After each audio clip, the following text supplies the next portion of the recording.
Hello and welcome.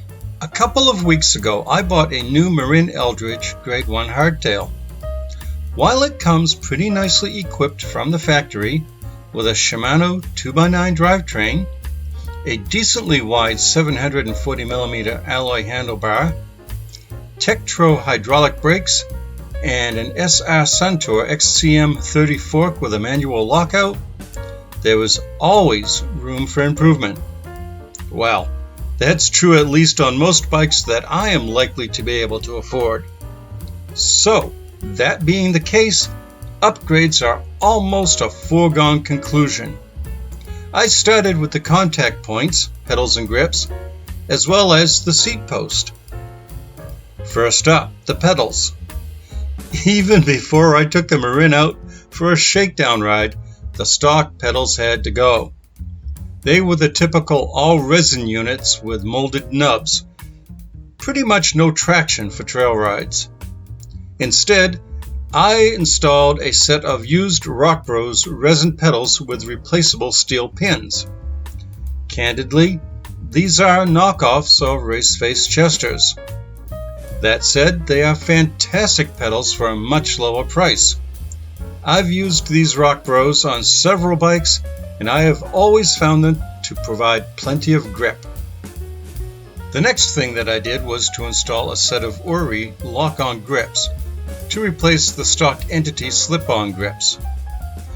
The stock grips were not really bad per se, they were just a bit thin and lacking in comfort. I really like how the chunky rubber squares on the Ourys provide cushioning. Also, the lock-on feature makes removal a lot easier to accommodate changes to the other components on the handlebar. But that would be true of any lock-on grip really.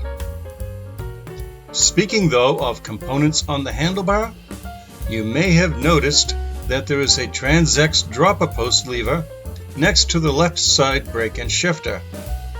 Not surprisingly, this operates an external TranzX dropper post. This dropper post fits a 27.2mm seat tube, and it has 125mm of travel.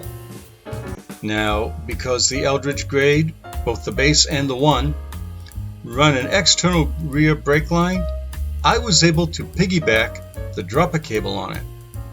Now, I like this model of dropper for external use because the operating mechanism is down low in that little box, and it's less apt to disengage than under the seat connecting units.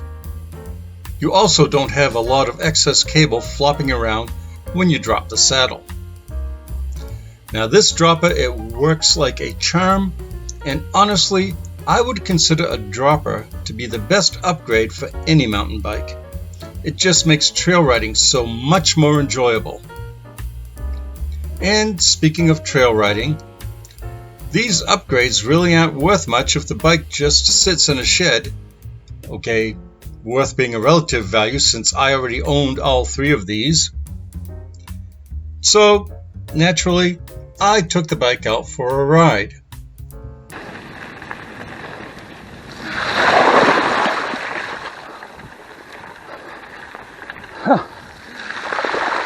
Almost wiped out on the rear wheel on that one.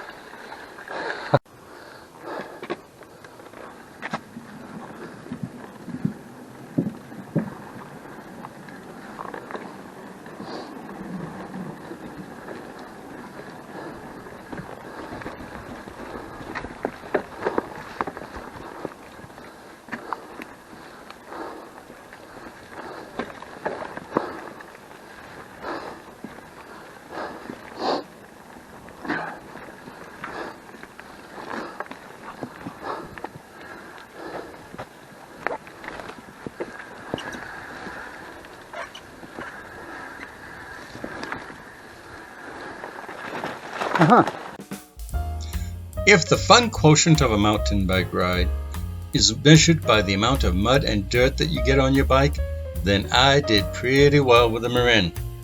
I had a lot of fun out there on the trail with this bike. It's really responsive and just comfortable and plain old-fashioned fun. The bike is a seriously nice hardtail to begin with, and by upgrading the contact points and adding a dropper post, it has become a very good bike in my opinion. I think I'm going to enjoy this for quite some time to come, but that's not to say that I'm done tinkering with it.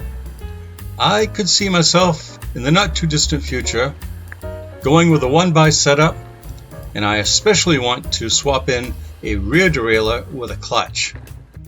If you want to learn more about the Marin, I have a link below left to my first look, and there's a link to another video below right that I think you will enjoy.